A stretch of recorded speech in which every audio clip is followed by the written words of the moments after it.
The Radio Forest Podcast. Hey, Forrest. It's Adrian from Hells Bells. What's happening? How are you? I'm good. How are you? Good. You guys are coming to Boise Saturday, July 20th. How's the tour been going this year? Awesome. You know, back out, back home, back out, back home. New places and new faces and old friends and old fans and fans that have come like 10 times in a row and new fans and little kids, and it's been very good. Did you guys get a new guitarist since the last time you were here that also is in an Aerosmith cover band? She is job sharing. She's doing all the traveling. Her name's Aisha El-Nadawi, and yep, she does play in an Aerosmith cover band, and she also does her own music called Aisha. Yeah, she sings and she plays guitar, and she's kicking ass on Malcolm. We have one that travels and one that doesn't. What are your thoughts on the AC/DC tour that's happening right now? Have you seen any video or any of the set lists or anything like that? Yeah, I've seen some clips on Instagram, and just people really thankful that Angus is out there and still moving around and at 69. And I just saw a couple clips, one where he's soloing Let There Be Rock and one where he's soloing, I think it's Whole Lotta Rosie. It might have been another Let There Be Rock clip. But he's sounding like Jimmy Page. Yeah.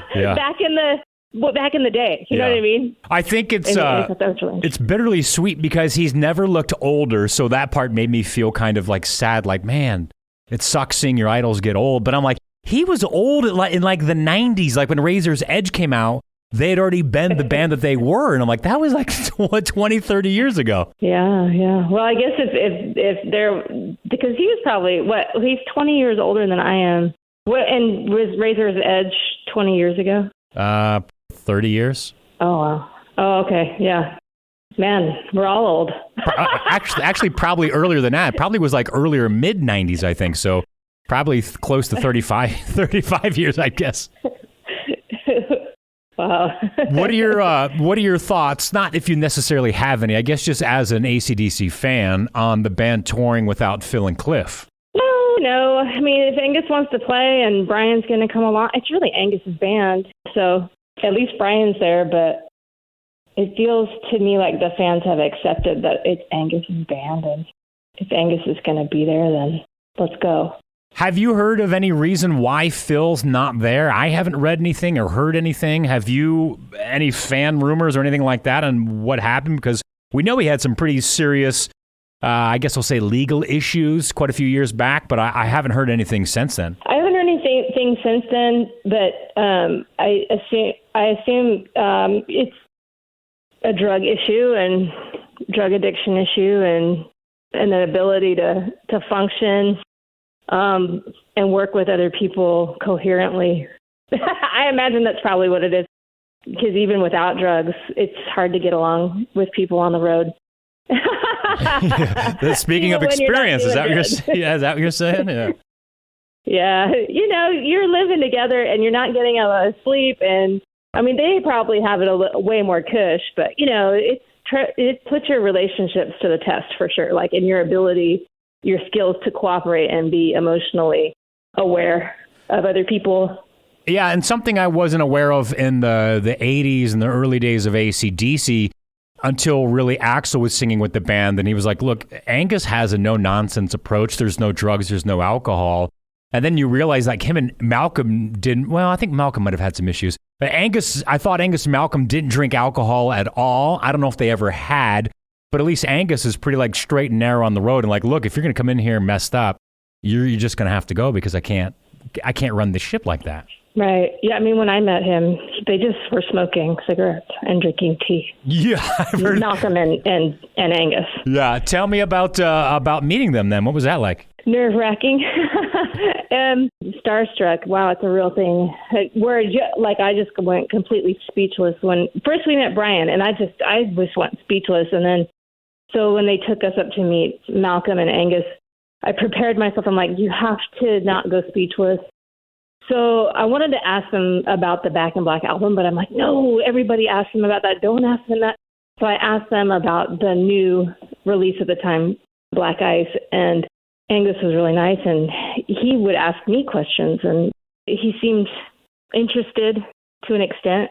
So that was really cool. So did he know who you were? Because he was aware of the band. I've heard him say, like, hey, this is like the best AC/DC cover group I heard was this all-female group from America.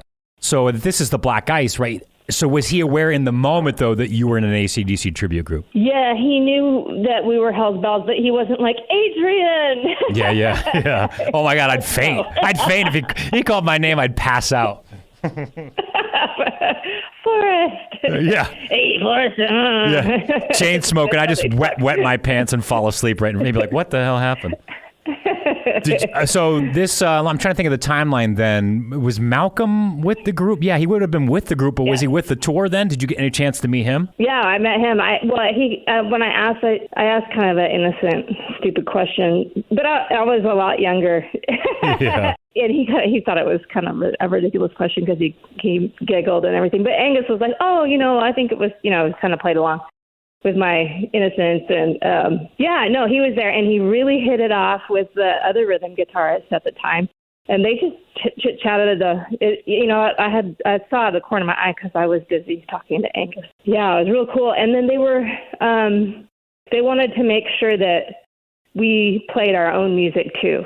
They wanted to make sure that we, like our own original music. We said yes because at that time I've always been doing my own music. And then Jamie at the time was doing her band. And so they were very curious about that. So I thought that was really interesting. And can I ask how that was set up that you got to meet them? Because it's also been my experience. I did miss meeting them one time by like 2 weeks. I started a new job at a new radio station. They did a meet and greet. But since then, it's never been an option.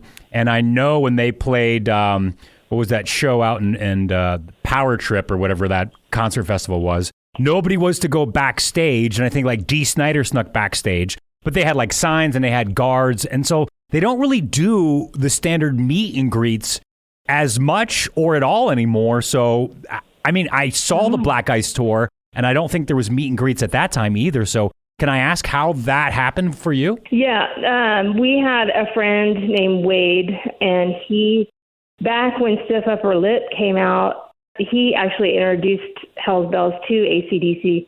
At that time, there were not tribute bands, so it was a pretty novel thing. And they loved it right away. They wanted Hell's Bells to go on tour with AC/DC and open. I don't know how that would work, but I know it's crazy. Anyway, he got that year they were running a charity, and the highest bidder would get a private lesson with Angus Young. And so he was the highest bidder, and he met Angus, and then during that lesson he introduced Hell's Bells and showed them video, I think, and we met Brian in the Black Ice tour. Brian was having a meet and greet, and the guy from one of the band members from Yes was there to meet because they lived in Seattle, and so his wife was there. I'm not sure which musician it was, but anyway, very interesting. It was weird because it was just so uncomfortable because it was some contest winners, I think, and we were just kind of all awkward, and then Brian came in, and then he was just like lit up the room, and he was just, totally ready to be like, how you doing? And just kind of running the whole show.